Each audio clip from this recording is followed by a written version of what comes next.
Marsupial. First thing people are going to hear is marsupial. Marsupial.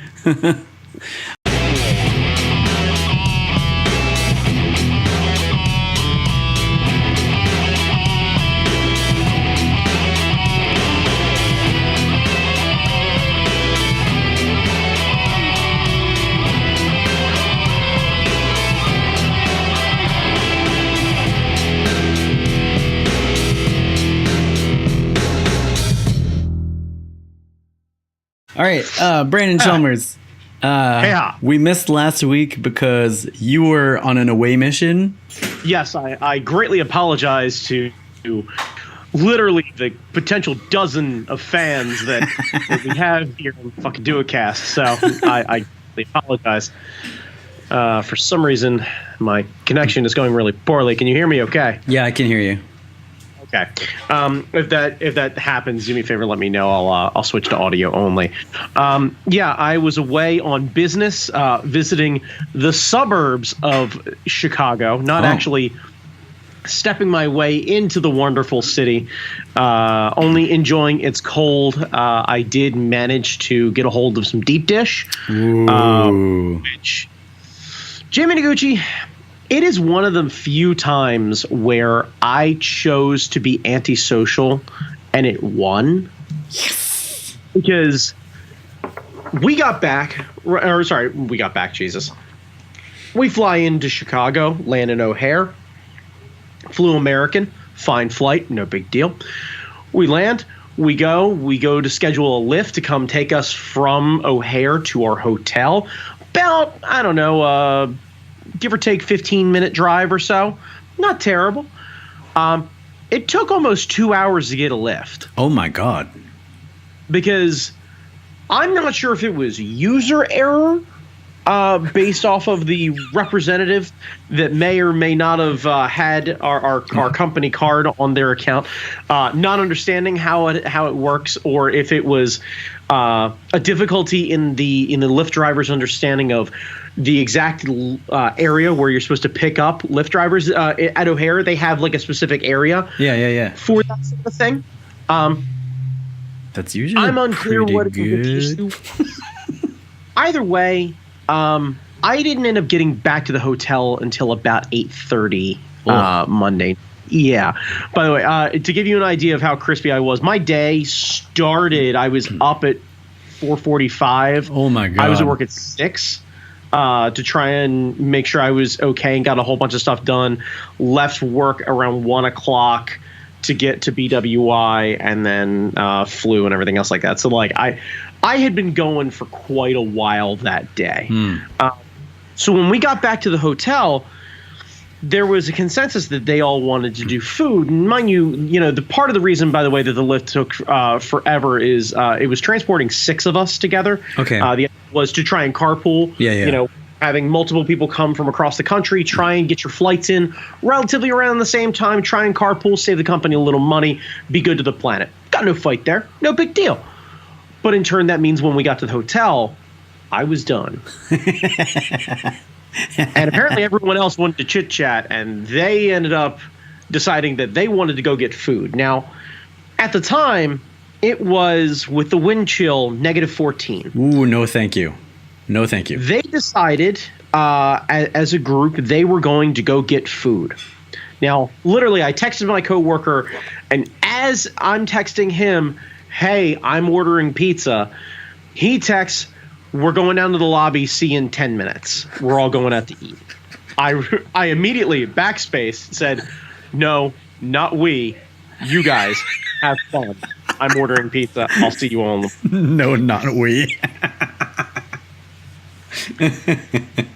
They proceeded in the bastion of food that is Chicago, in the greater Chicago area. Yeah. With a Portillo's within a half-mile radius. Oh, yeah. They decided to walk to a Buffalo Wild Wings. Why leave? Why leave Baltimore? Why leave Baltimore? I don't. All I know is that I immediately went downstairs, walked up to the front desk, said, "Hey, is there a place where I can get deep dish delivered?" The guy smiles and says, "Yeah, we got an awesome place down the street." I went, "Rad." He handed me a like postcard thing from behind the desk and goes, "Just go ahead and call them or place an order online. Give them the room number. They deliver here all the time. They'll deliver right to your room." Oh, I'm like, so good. Awesome. I don't even have to come back downstairs. Yeah. Perfect. Yeah. So I call them. Dude with the thickest accent I've ever heard answers the phone. Super nice guy. I tell him what I'm looking for. He's like, "I got you, no big deal." Sends me on my way.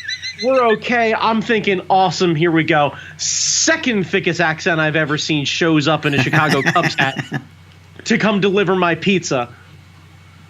For the record, kids, if a grown man goes out in 14-degree weather and brings you deep dish, with the thickest accent required to deliver deep dish, and you don't properly tip him, and I mean like, I lit this dude up with $10 for just delivery. Oh yeah, just the effort of walking from his car into the hotel was just done. Not even thinking about it. Thanks so much. I appreciate it. Dude smiles at me, says, "No problem. Let me know if you need anything else." Jamie, when they deliver the pizza, it has its own little server thing that has a serrated edge on one side to help cut the pie. Because they understand that the deep dish, even though you cut it, it slowly starts to form itself back together. It's all curvy and shit. And no, they're like, "No, fam, we got you. Not only do we give you the little shooter cups with lids of crushed red pepper and Parmesan cheese, but the custom designed box that is hard-sided to make sure to protect the pizza also came with plates, extra silverware, and also the serving thing." Oh, yeah, man. They're fucking down to clown. And I had myself an experience, and it was delightful. And the next morning I sat down at breakfast at the continental breakfast with everyone else eating their terrible runny hotel eggs. And I sauntered up, and they're like, "Where were you last night?" And I said, "Eating deep dish. Where were you guys?" And there was a long pause, and I said, "We walked to Buffalo Wild Wings." And I was like, "Cool, how was that?" And my coworker who I work with out of my Baltimore office said, "I should have taken you up on deep dish." And I was like, "Good talk." You're in Chicago. You're in Chicago on your company's dime, and you go to a place that you go to every fuck week? Come on. Why? Like, why go? I went to France and went to their TGI Fridays. Like, I mean, that would be an experience. Because it would be different, because it would be French, and the menu is slightly different. No. But I agree with you. I agree with you. That is like that is a hipster and a half move right there. You're just like, "That's right. Yeah, I go to foreign countries to go to the Chili's. I can't get enough of those boneless wings." It's just like, no. I decided that even no matter what, deep dish, even if it's kind of mediocre deep dish, is going to be better than anything else I'm walking to there. Yeah. Oh, yeah. Like within that area. And I should have known I was doomed with this group, because we got near the hotel and one of them got incredibly excited about going to the Costco, because they wanted to be able to say that they went to the Chicago Costco. And then I corrected them by saying, "I bet there's one closer to Chicago. This is like the second closest Costco to Chicago." And he kind of stared at me and he said, "Yeah, I still kind of want to go to Costco." What?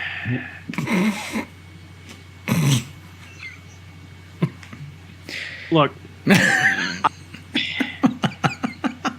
I'm not saying it's right, but I think sometimes letting white people do cultural appropriation is important. Because left to their own devices, it's Buffalo Wild Wings and Costco. And to expand our minds, I think we need to just like I'm going to feel a little adventurous, Karen. We're going to go take ourselves down to the Chinese restaurant. Like, you need a little bit of that. Yeah. Like, I need someone to get excited about something that is not whiter than white. Yeah. I don't know what else to say to that. Yeah. Like, yeah. So the rest of my trip was a trip, and it has been the longest week possible. Yeah, because you came back for a show, right? Well, you got to remember, I flew back in 2 full 10-hour-a-day meetings Tuesday and Wednesday. Flew out Wednesday, got home, gated O'Hare changed 5 times, and the flight was delayed an hour. Fuck, dude. Finally got home. They forced me to check my bag, so that took an additional 35 minutes. Then finally get to my car and start to drive home when they were doing construction on 695. So I sat on 695 for another 25 minutes, going nowhere. So I didn't get home until midnight-ish, like 11:45. And then back up at 5:15 to be back at work at 6:30 the next day for my birthday, and then went and worked an 11.5-hour day on my birthday. Then show Friday, then I haven't stopped. Like, it's your birthday. It's your birthday. Yeah. Thank you for that, by the way. But yeah, it was literally like every day for my to-do list, like I try and put everything together. And like, to give you an idea for anyone at home, I live by using graph paper. It's the only way my brain can kind of organize. I know it's a personal preference thing. I've been trying to like color code things of like yellow are things that I don't get done this day. They go on to the next day's list. Orange are like hot items that need to get done. This was the list that I put together for my birthday. And at the top, after I got done writing this massive list, all I could think to write was "Welcome to 35." This is so. Yeah, I don't know. I'm crispy today. I'm a little burnt out. So the topic should be interesting. For anyone curious what I'm geeking out about, I decided to use my birthday money to go get myself a sweet ass bokeh lens, and it's awesome. I sent the photo to Jamie, but looking forward to it. So now my camera kit is complete. Tell us about your new lens. Tell us about your new lens, Brandon. I wish I could tell you a ton about it. I haven't really had a chance to dig into it a whole lot. Let me see what the specs are. I'm trying to remember. It is what is it? It's a Panasonic Lumix. Let me see. Hang on. Vamping. Do you remember how the focal length? It's a 25 millimeter, but because it's micro four thirds, everything doubles, so it's actually a 50. Yeah. So you got yourself a nifty 50. Nifty 50. Nice. Yeah. So that's actually really nice. Here we go. If it'll load, there we go. Panasonic Lumix G lens, 25 millimeter, f1.7. So it's fast. It's got that creamy bokeh. And it's surprisingly cheap. Nice. Just to give people an idea, this lens was $147. Best Buy price matched it. I was able to pick it up on Saturday day of. That's great. Yeah. So it cost me very little to have, basically the kit lens that came with it, I believe does like, was it 25 to like 42, and then I've got one that's like a telephoto that does 40 to 150, so 80 to 300 essential equivalent. Yeah. So I basically got between 3 lenses, I cover everything from relatively close shots, half foot, just shy of macro lens, legit wide angle telephoto, big lenses, the whole kit, camera, battery, all the lenses and cases in my bag only end up weighing about 6 pounds total. Oh my God, that's awesome. So it's not a killer on my back to carry everything. So in turn, I have my camera with me along with all my lenses all the time. That's so good. Yeah, like So for anyone who's getting curious about cameras, Jamie's digging into like the old school full frame stuff, and I hold no ill will. I'm not one of these camera elitist douchebags or whatever it is. I strictly pick Micro Four Thirds for two reasons. One, the Olympus Micro Four Thirds that I picked up has that really traditional black and silver look, and I think it's really classy and rad. Two, it was super light and easy to pack, and those are my requirements. I didn't get the super nice one.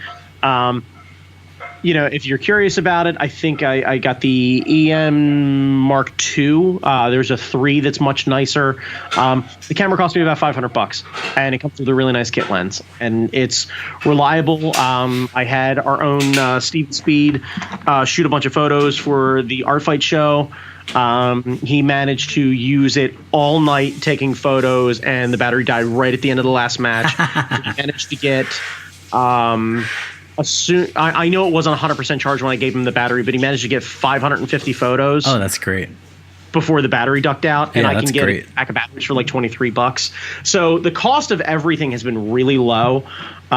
So if you're curious about getting into cameras, I'm talking a full kit, the camera, the kit lens, a nifty 50, the telephoto, and then the batteries. You're still talking under $1,000.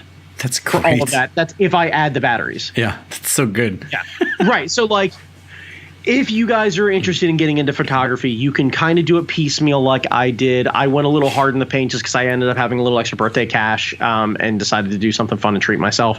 But my telephoto lens also was only $200. That's so awesome.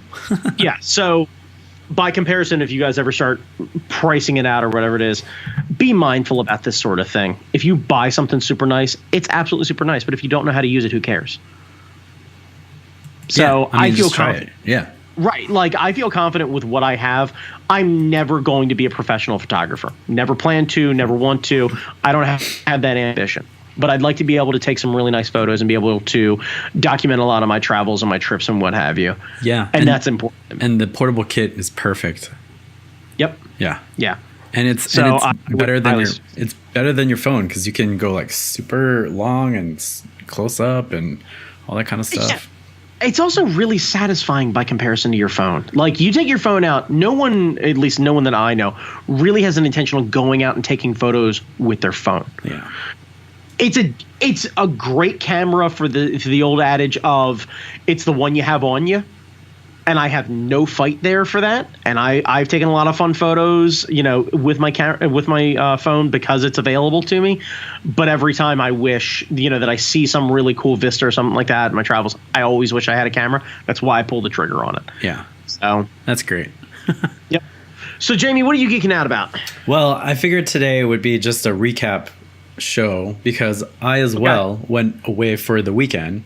Fucking tell me about your travels, sir. And I feel like Brandon Chalmers, you had a better time with me, even with the mishaps that went along the way. But that's okay. I understand you had a work trip. That's fine.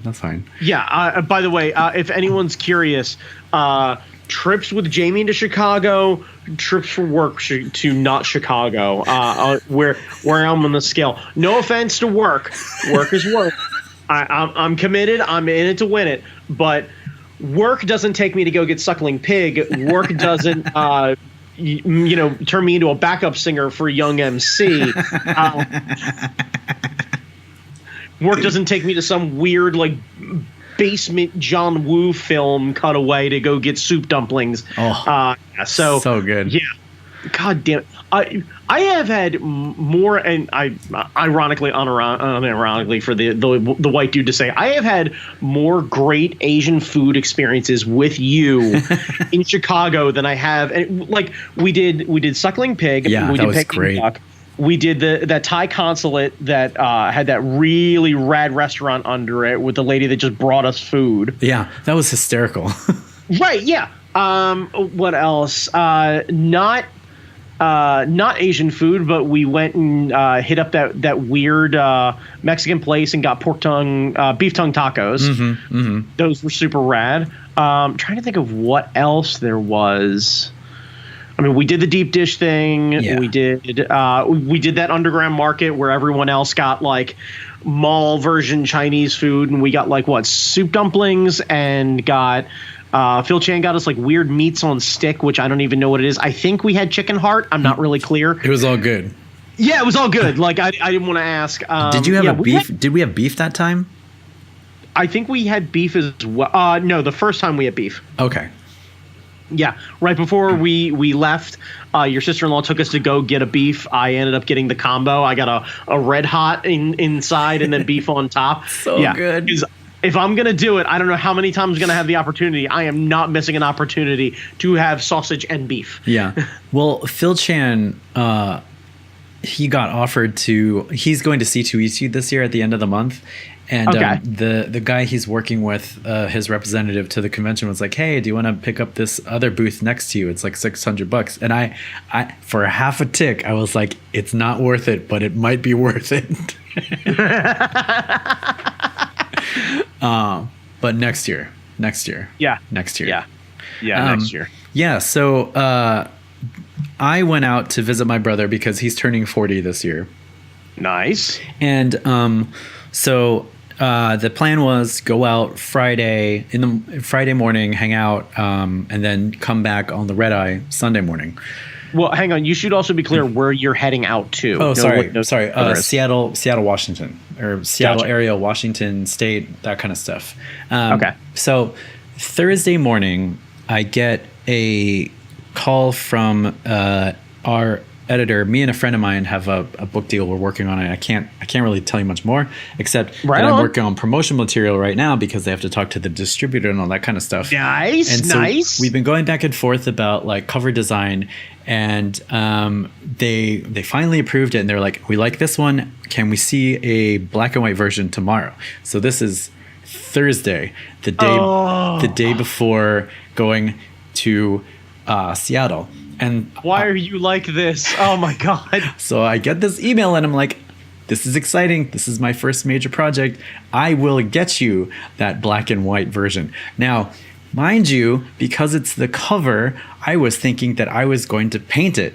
So I did not sleep at all Thursday night. I pulled in an all-nighter, which is super unhealthy to do, but I painted this black and white cover. I sent it off, and I was like, here's what I got. This is what I was thinking. Here's a clean version. Here's a version with the title graphics on it.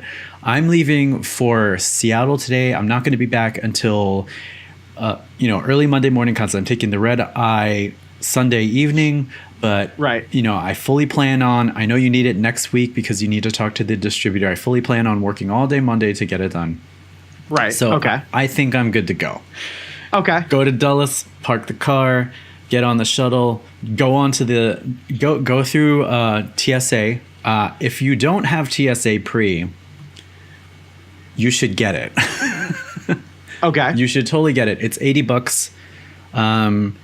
And I don't know if it's for a year or 2 years or however long it is, but you bypass taking off all your clothes to go through the thing. And nice. The line is short, so if you ever flew in the early 80s and you remember what that was like, because I used to, when I was growing up, we would go to California the entire time. It's like that. You show up, you walk through, they wand you, and you're good to go. I mean, that's what it's like. That's rad. It's awesome. It takes an hour of waiting through the TSA line. It takes 10 minutes tops. Jesus. It's a joy. And if you fly more than like twice a year, I highly recommend TSA Pre.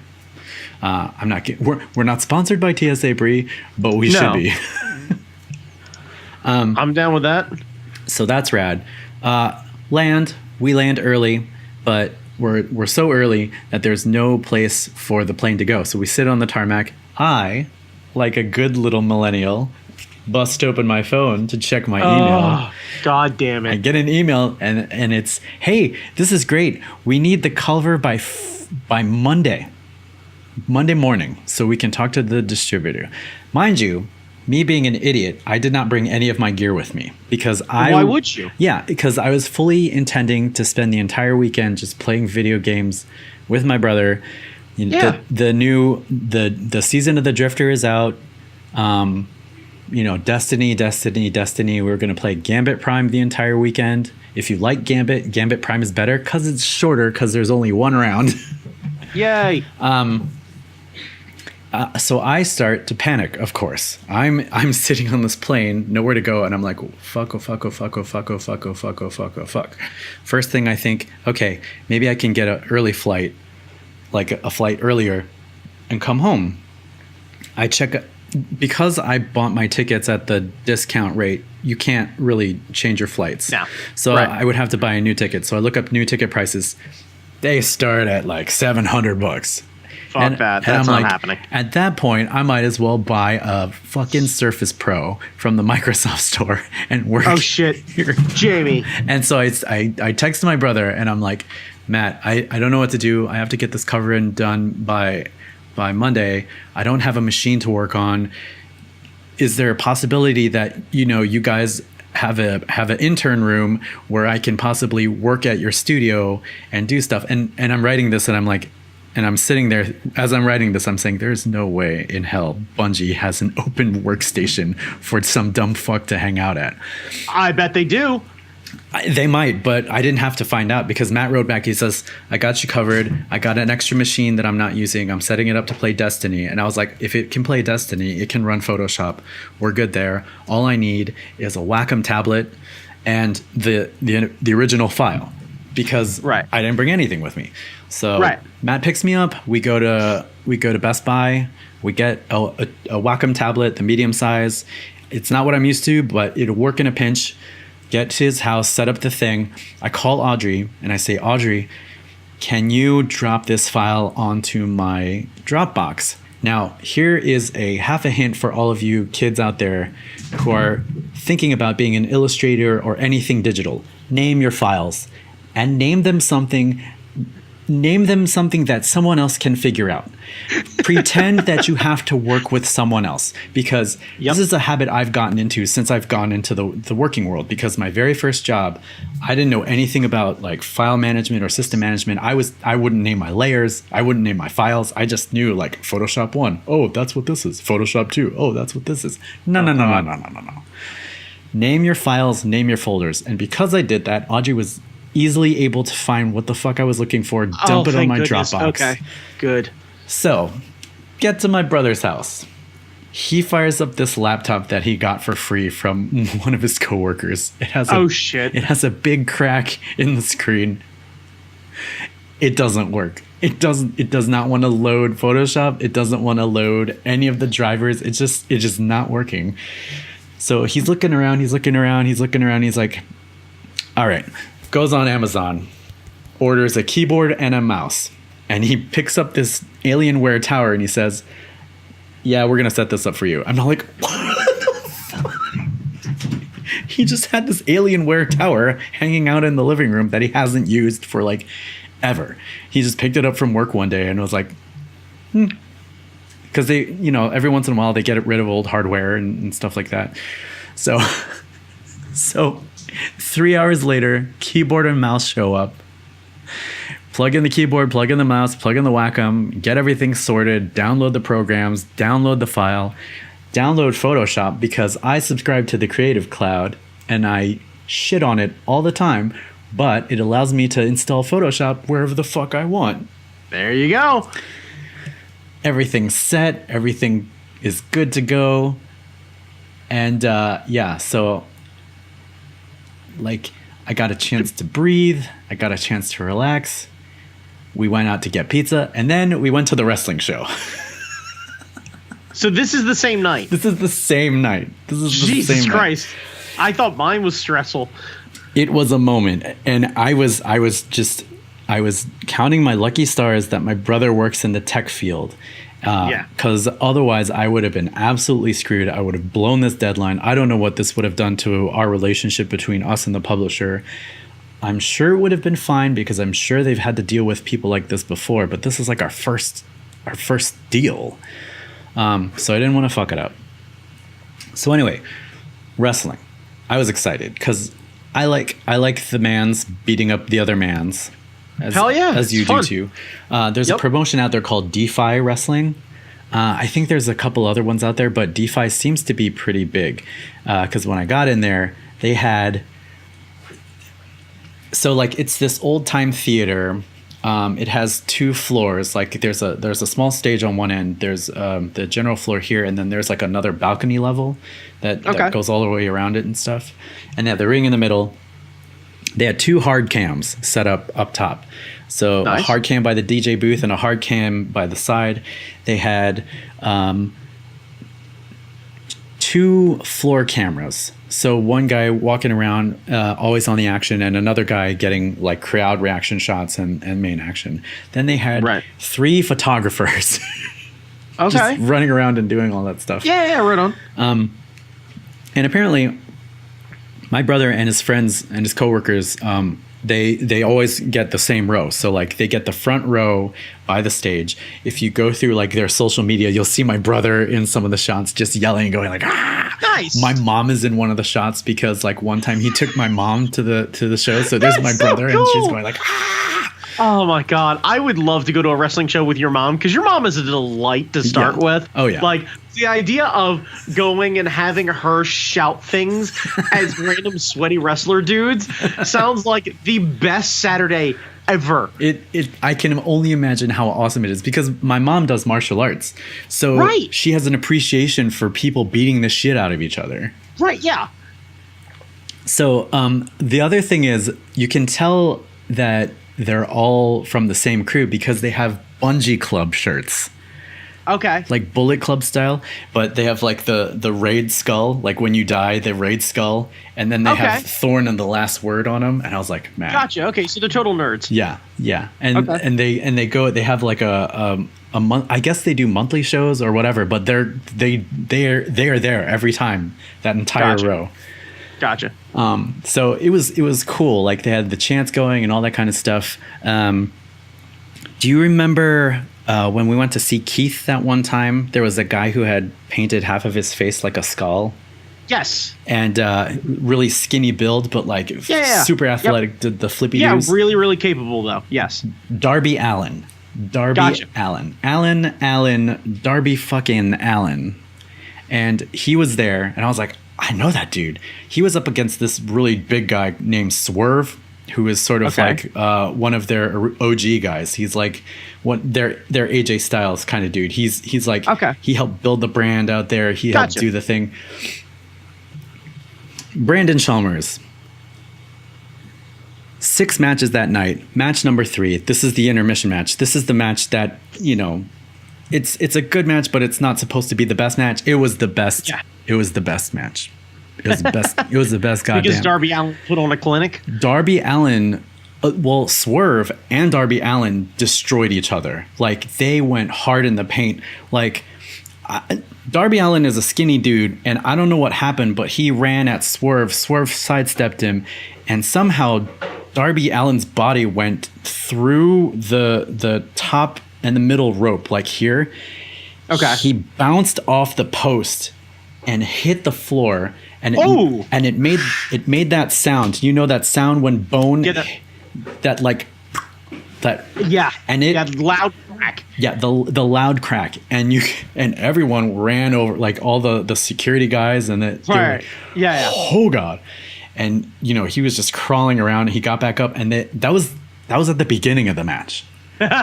So they're setting a precedence early. No one goes to the bathroom. Yeah. Not on this match. Yeah, not on this match. This is a no DQ match. They pulled out a chair from under the table. Nice. They pulled out tacks in the middle of the floor. Like Darby Allin got body slammed into the tacks. Like at one point, Swerve tried to put Darby Allin on a chair so he could jump off the top rope and double kick him. And every time he got on the chair, he would just kind of fall off to one side over. And they put him on and fall off to the other side. Swerve goes out the ring, goes under the ring, grabs the ducto tapo, tapes Darby Allin to the chair.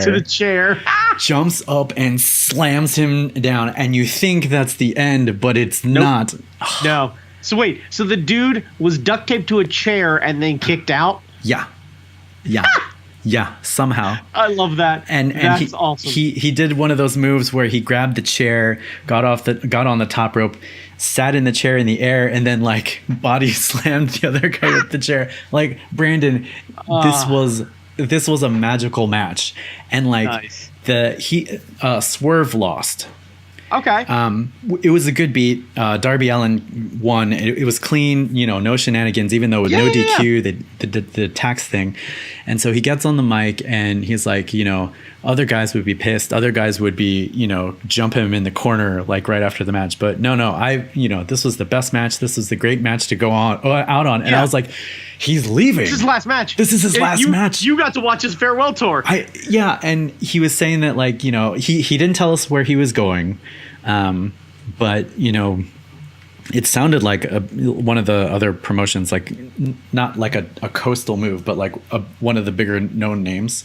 At least that was my impression. But everyone from the back came out and like gave him the hugs and the big send off. That's awesome. And his theme music is "Ain't Nobody" from Shaka Khan, and like I've never seen a whiter room get down to Shaka Khan than this one. Like, everyone's singing along to this thing, and it was amazing. It was great. God damn. It was so good. I wish you were there. Yeah, I gotta be honest with you, Jamie. I'm a little disappointed that you've never come out to an art fight to Shaka Khan. I mean, that's gonna be my next. Because I think that needs to be your entrance music from this point forward. Like, I really do. I know you put a lot of time into using your own entrance music, but man, you want to set yourself apart from somebody else? That's it right there. Yeah, like ain't nobody loves me better. Like the whole, like, God damn, it was great. Not only that, Tajiri and Super Crazy, Tajiri and Super Crazy. Oh, they did a match. Nice. God, I always love Super Crazy. Yeah. That dude is like, he's built like somebody's grandpa, and he has no business moving at the speed and with the agility that he does, being that fat of a dude. Like, it is literally the definition of a dude who will kill a 12-pack and easily $35 of fast food, and then do a big stretch at a bend, and then all of a sudden springboard flip into the ring, and then just kind of one of these roll his shoulders, and the next thing you know, he's lighting bitches on fire. It's like, how is that physically like, I don't get the physics of it. I don't understand the science of it. Like, he is like the human version of the DeLorean from Back to the Future. Like, it literally runs on trash, and somehow it flies and goes faster than anything else on the planet. Like, I don't get it. And he still does it. Like, he hasn't lost a step. I don't know how long he's been in it, but him and Tajiri put on a great match. It was beautiful to see. Tajiri did the green mist thing. Nice. That sold. I mean, and they had love for each other. I was pissed that I didn't have any cash because they were selling stuff, like they were selling shirts at intermission and stuff. But they did a great match. That's awesome. Ultimo Dragon came out. Ultimo Dragon and Matt Cross. Ultimo Dragon gave us high fives. I was like, I'm never washing this hand. I need to wash this hand. I'm never washing this hand. Yeah. But Matt Cross can fly. Like, I posted some photos, and there's one of him just doing this super backflip off the top rope, and it was incredible. Yeah, if memory serves, Matt Cross is actually Son of Havoc in Lucha Underground. So if anyone's ever watched Lucha Underground or gets curious about it, he has the only proper mask that I've ever seen a dude with a beard have. I don't know where he bought it. I want it. I've looked for it. I can't find it. But basically, like, it's essentially like a lucha mask with just the bottom cut out. Yeah. And like, so he's got the beard all hanging out of everything, and the dude can move. He was awesome. He's super capable. He was great. Ultimo Dragon made him look good. Matt made Ultimo look good. Like, Ultimo got all his shit in. Matt Cross got all his shit in. Matt Cross lost, but like, Ultimo. That's okay. Ultimo put him over, like you're supposed to. Right, it's Ultimo fucking Dragon. Yeah, you gladly take the bump and take the pin from Ultimo Dragon because it's Ultimo Dragon. Yeah. And then their headliner was Darby Allin versus some other dude, and I didn't catch his name, but Wait, Darby Allin came out twice? No, sorry. Oh, okay. Artemis Spencer. Sorry. Oh, okay. I don't know these guys, but like Okay. Artemis Spencer was the headliner. He's their current champion, and holy shit, this guy, he's one of those tall dudes, so you don't think he's got the flippy doos. Right. He's got the flippy doos. He's got the flippy doos. Like they were doing some crazy shit off the top rope. Like, I don't know, man. They're taking some pages out of somebody's school, because there was a lot of flying that I was not expecting, and it was amazing. Like I think our friend Keith would do well if he ever changes coasts to get with these guys, because Defy puts on an amazing show. Yes, and yes. Yes. Yeah. It was a great wrestling night. Like, I had a great time when we went to the Six Flags thing, but like the energy in this club was great, or this venue was. Well, yeah. Yeah. I remember years and years and years ago going to a Dragon Gate show with Superpower Fights Marty Day, along with a couple other friends, and it was at the old ECW arena. Nice. And it was super sketchy and really good, and I had an awesome experience with everybody there. I watched Too Cool Scorpio almost kill one of the guys from the Spirit Squad, Kenny Dykstra. Yeah, and like, matches were a hell of a lot of fun, but the energy of that room, like, I've also done MCW shows, and if anybody gets the opportunity, by the way, there's MCW, Maryland Championship Wrestling, has an arena in Joppa, Maryland, like just shy of Bel Air. It's like kind of sketchy, but kind of not. And it's a small venue.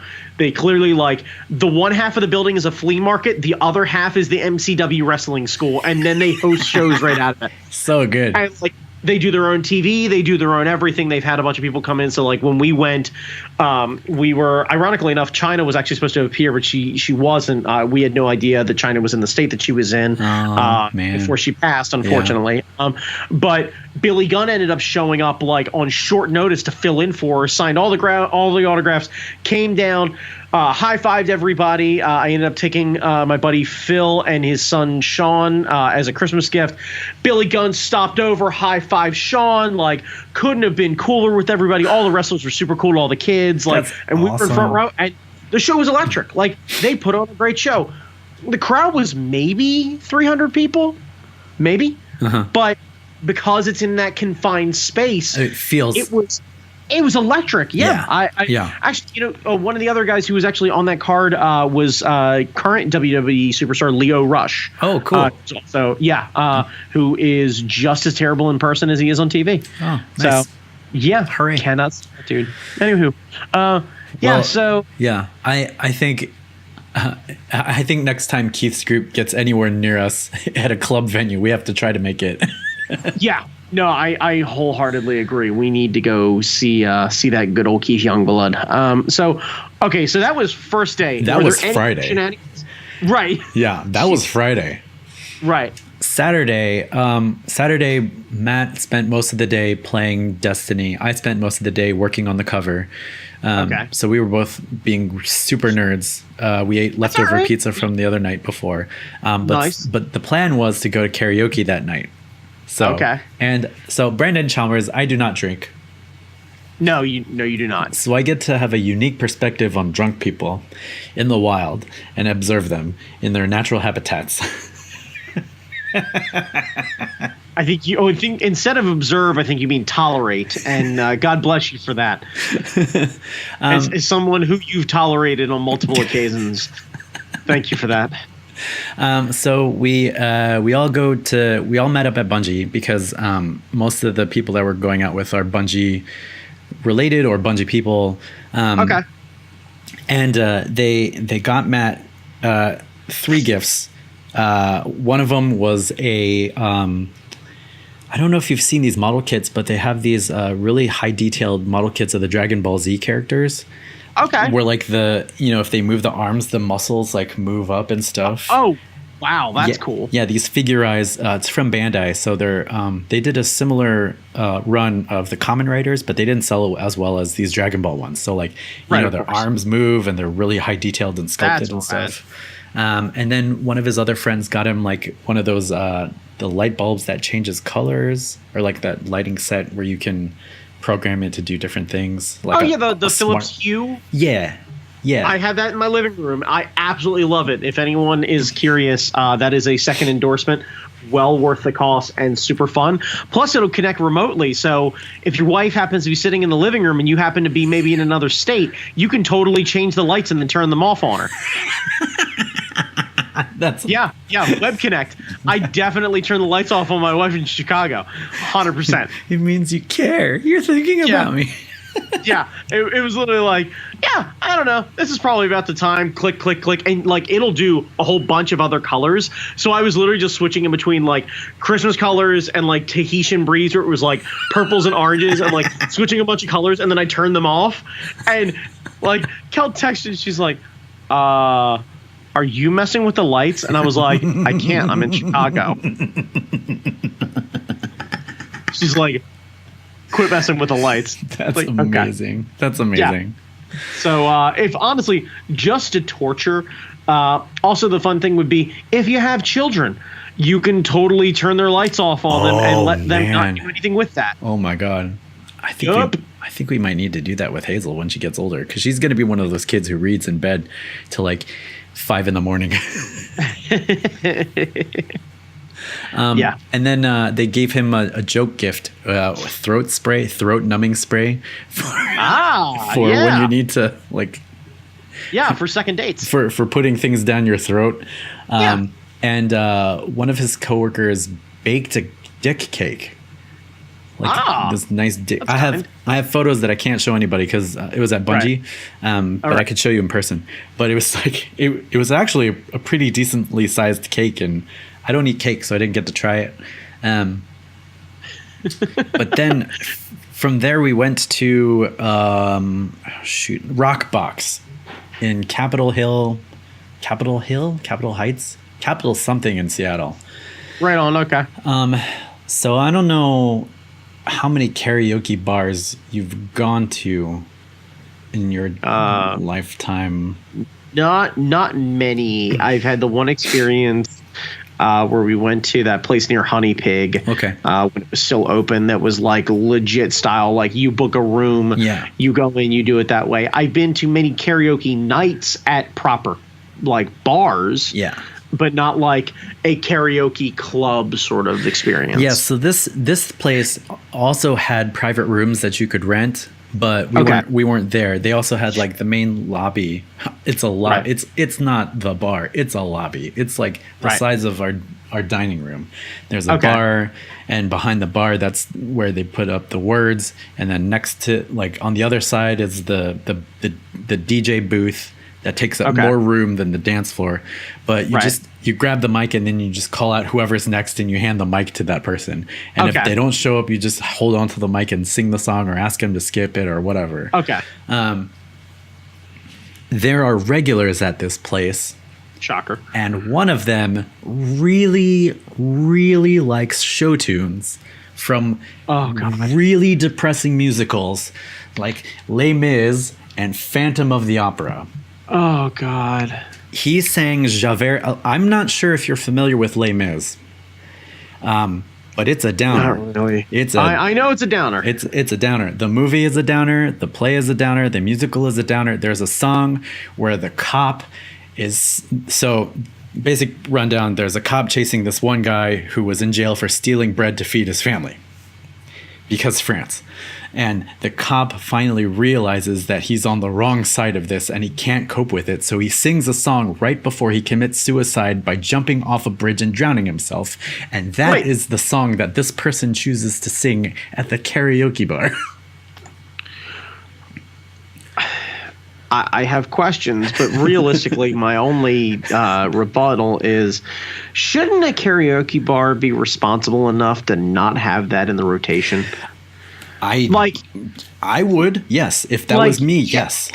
You know, like if you have a jukebox, you load it with whatever songs you want the tone of the bar to be. Yeah.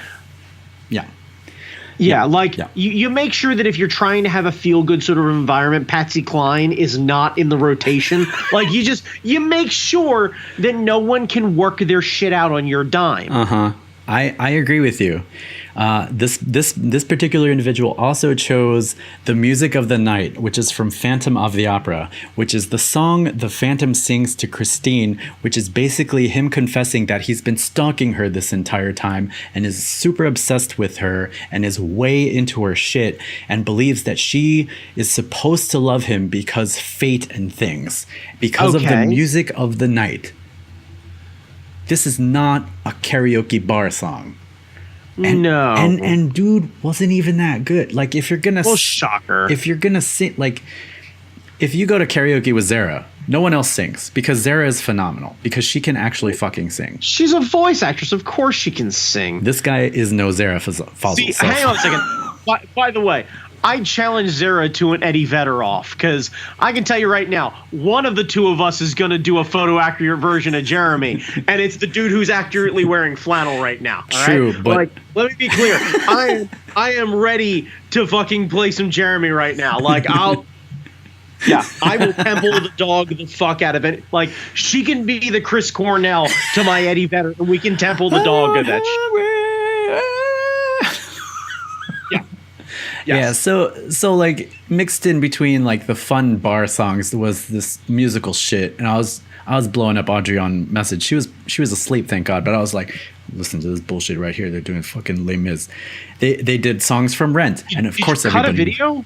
How did you not post any of this on Instagram? I brought my stupid little point and shoot, and I was trying to get photos out of this thing. This thing is not good in low light, so. Right, but you had your phone. You could have literally recorded video and publicly shamed this like high school musical disappointment. Like the community college summer stock champion of 1986 is trying to work out his emotional issues. Yeah. And like, he should be paying for a therapist, but instead he's screaming into a half-empty room full of disappointed people. Yeah. It was a thing.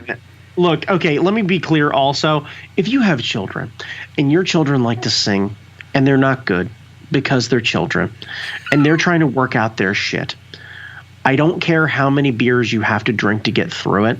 You need to sit there and listen to them sing Papa Roach or My Chemical Romance or whatever the thing is that they need to work their own shit out, okay? Yeah. So that the rest of us don't have to. Yeah, please, right? Motherfucker. This is your parents. You decided to have children, so you have to listen to their acoustic version of Black Parade so that we don't have to. You can encourage them to record a YouTube video and send it off into the world, and you can go ahead and you can keep that on your Facebook wall. Don't you share that with anybody else. Yeah. And don't you let them go out in the world and think that's okay. It's not. Yeah. Matt got in a couple songs, actually. One of his favorite to do is the live version of Friends in Low Places. Because there's a third verse that ends with like, and you can go home and kiss my ass or something like that. And at that point, my brother is well sauced and just shouting into the mic like, damn, I love when your brother properly drinks. Oh yeah. Oh, he got brother's a drunk. An aggressive drunk, but a fun drunk. Yeah, he was pretty fun. I could not imagine if I was half my size trying to drink with your brother, because he gets very like chummy and slappy, and I don't know if that got like overconfidence because I got a country mile of real estate up here or whatever it was. But the last time like I really drank with your brother, it was a lot of like crack on the back. Man, we are absolutely we're gonna hang out, and it's gonna be awesome. Awesome. That's why you need to come. Shaking. That's why you have to come to San Diego with us. I know. We'll figure out a way to get you out there at some point.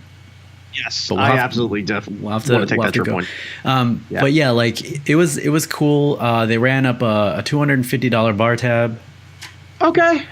How many people? Like 10. Oh shit, that's really not that hard. So it was a good number. And then we went to, and this is where things get fun.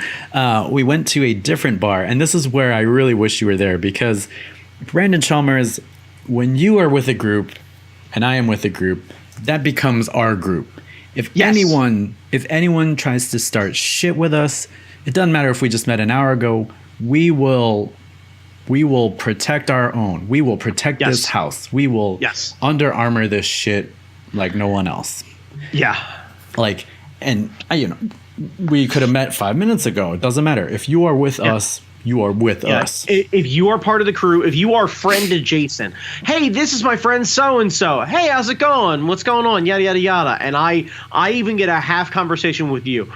Some dude walks by, pinches your ass. I'm telling you right now, I'm right in their business. Yeah. That's who I am. I'm mama bear like a mug. Right, yeah. It's going to be one of those things where I'll lean in if I'm there, happily married man. I'm there. They're there, single female or whatever it is. Some dude's leaning over. I'm going to get their attention for a half second. If you're not interested in this and you'd like to hang all over me and act like we're together, I'm totally comfortable with that to get this dude to stop hanging all over you. Like, I'm not trying to be a creeper, trying to give you an easy out. I totally get it. Like, that is my lot in life. Yeah. So fortunately, we didn't have any of that going on. Okay, good. But we go to the second bar, and everyone's piling in, showing ID. Right. The drunkest person in our party starts talking to the bouncer because the bouncer's wearing a Red Sox hat. Or no, White Sox? What's a Sox? Red Sox, White Sox. Yeah, White Sox. It was a White Sox hat. Okay, so it's a Chicago hat. Yeah, it's a Chicago hat. And the guy said something about Chicago, and the bouncer was like, yeah, what's your team? And he's like, Cleveland Indians. And then so that's a rivalry. And then I didn't even know that. They're adjacent cities, so that makes sense. Oh, okay. Well, then that explains the rest of the evening. So I didn't think any of it. I go in, and the guy's still outside for some reason. One of the other people in our party was like, what the fuck is he still doing outside? So he goes outside. Apparently, guy's a Cleveland Indians fan, said something to the effect of, well, I'm going to punch both of you in the face with my fist and then go into your bar and buy a beer. And the bouncer reacted as the bouncer would and says, you're not getting in my fucking bar. Yeah, that's kind of their job. Yeah.